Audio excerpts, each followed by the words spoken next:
Bonjour Nelly Ben Israël. Bonjour Léa. Vous êtes l'auteur de ce roman, Elle a l'espoir au loin. C'est un roman qui vient de paraître chez M Plus Éditions.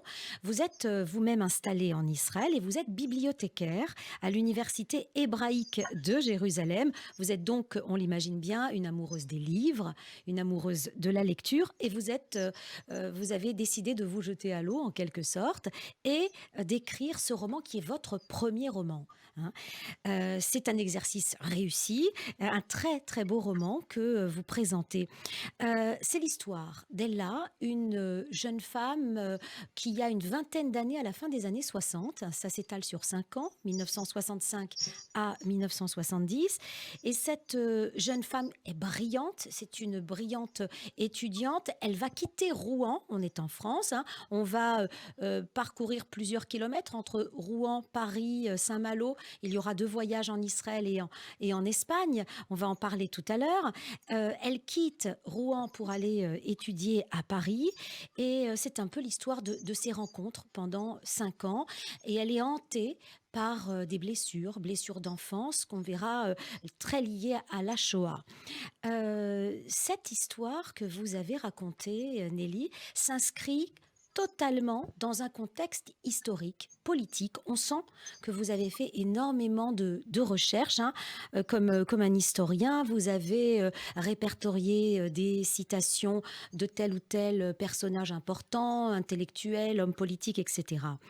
Est-ce que c'est essentiel pour vous, dans un bon roman, puisque vous êtes bibliothécaire et une amoureuse des livres, est-ce que c'est essentiel pour un bon roman d'inscrire son histoire dans un contexte réel, comme vous l'avez fait?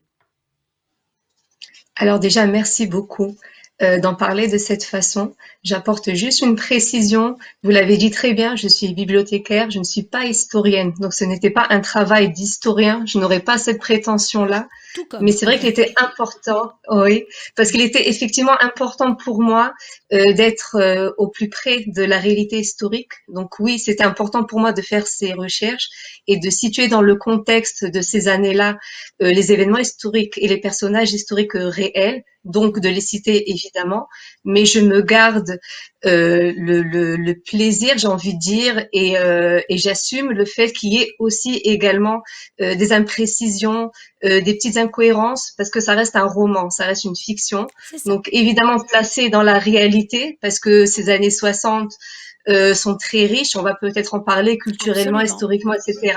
Mais Exactement. je reste quand même auteure et non pas historienne. Donc il y a cette part-là de fiction et de roman avec toutes les imperfections, les imprécisions et peut-être les incohérences que ça engendre aussi. Oui, alors justement, vous avez choisi, hein, le contexte des années 60 et la France particulièrement. Alors pour quelles raisons? Est-ce que c'est parce que c'est riche en histoire et notamment histoire entre la France et Israël? Alors tout à fait, les années 60 sont absolument passionnantes, riches et culturellement. Donc dans mon livre, je parle beaucoup de thèmes musicaux, cinématographiques, littérature, mais aussi politiquement. Et cette relation-là qui existait, que peut-être beaucoup ont oublié aujourd'hui, et qui existait entre la France et Israël. Donc c'était Mhm. très important pour moi, Eh surtout à oui. la veille de la guerre des 6 jours, de rappeler à quel point il y a eu un soutien populaire extraordinaire pour Israël. Oui, alors j'ai oublié de dire qu'évidemment, Ella est issue d'une famille juive, une famille juive aisée de la ville de Rouen, mais malheureusement, la problématique, c'est cette blessure d'enfance avec un père violent et une mère qui va finir par se suicider. Ça, c'est au début du livre. Elle est un peu livrée à elle-même et on va voir qu'il y a énormément de thèmes que vous abordez dans ce beau roman et c'est la raison pour laquelle c'est un roman qui est très prenant.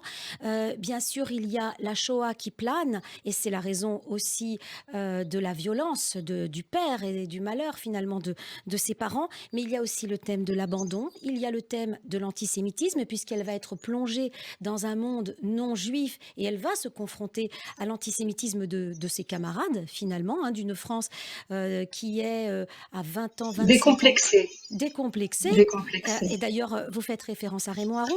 On va revenir sur sur tout ça. C'est vraiment très intéressant, très riche, hein, et ça en fait un roman très riche. Est-ce que vous pourriez, avec vos mots, décrire cette héroïne, Ella? Alors, mon héroïne est là au début du roman, parce que vous avez parlé de la fin des années 60, mais au début, elle n'a que 17 ans. Mhm. Elle est en terminale, elle est brillante et elle est très renfermée sur elle-même, très solitaire.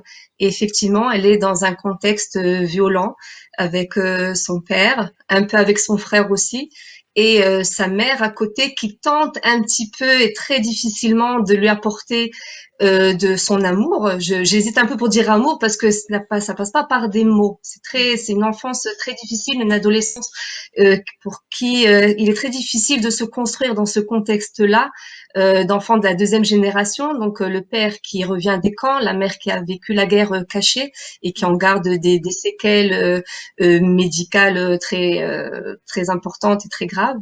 Donc Mhm. dans ce contexte-là, elle essaye de se construire. À 17 ans, c'est le début de la vie adulte. Donc quels sont ses modèles sinon ses parents?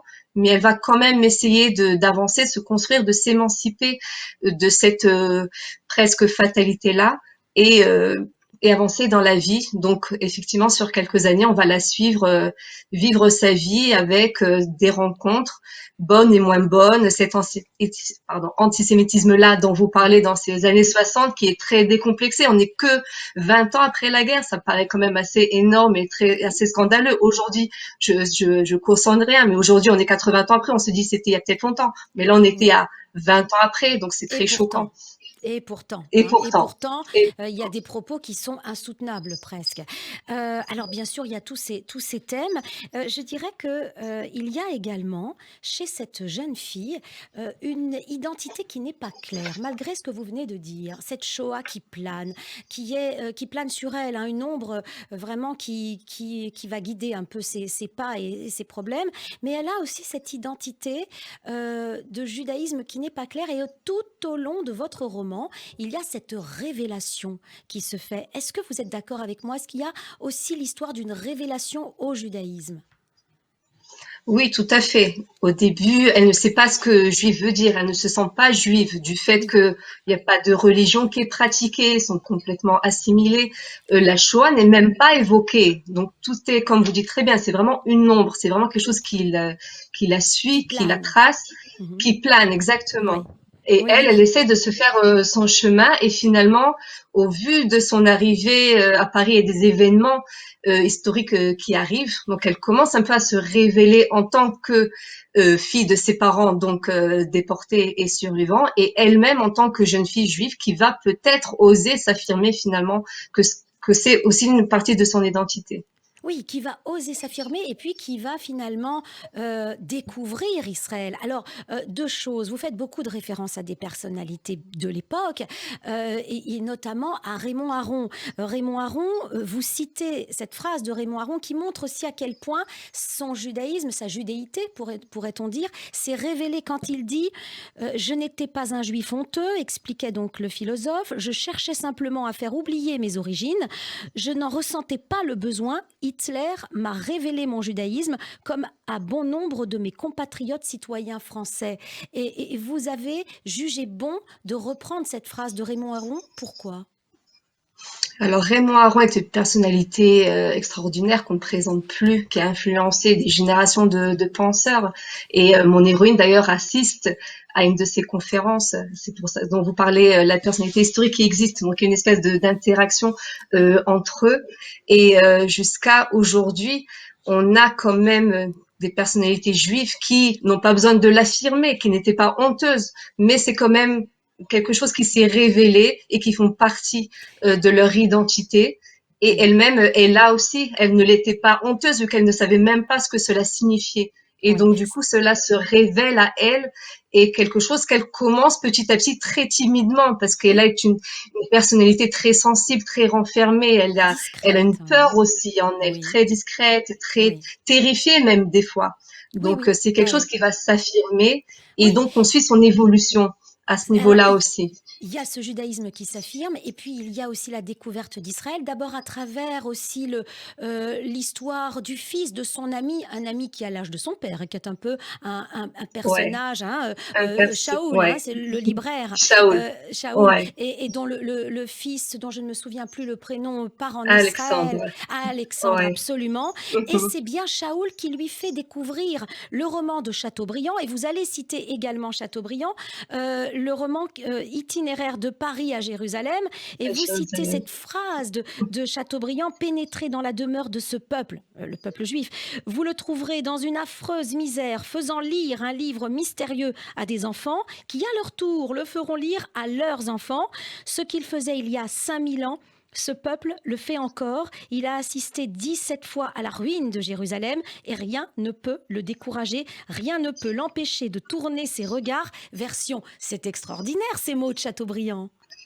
Eh bien, justement, donc là, vous mettez le doigt sur mon travail de lectrice et de Oui. bibliothécaire. Chateaubriand est une personnalité littéraire, brillante, et évidemment, j'habite en Israël, je suis très sioniste, mais je voulais faire parler un auteur euh, incontournable, iconique de la littérature française, Mhm. parce que lui-même a visité et lui-même a parlé d'Israël. Donc, qui mieux que quelqu'un qui a visité il y a tellement d'années Israël pour en parler, si ce n'est Chateaubriand. Et pour décrire aussi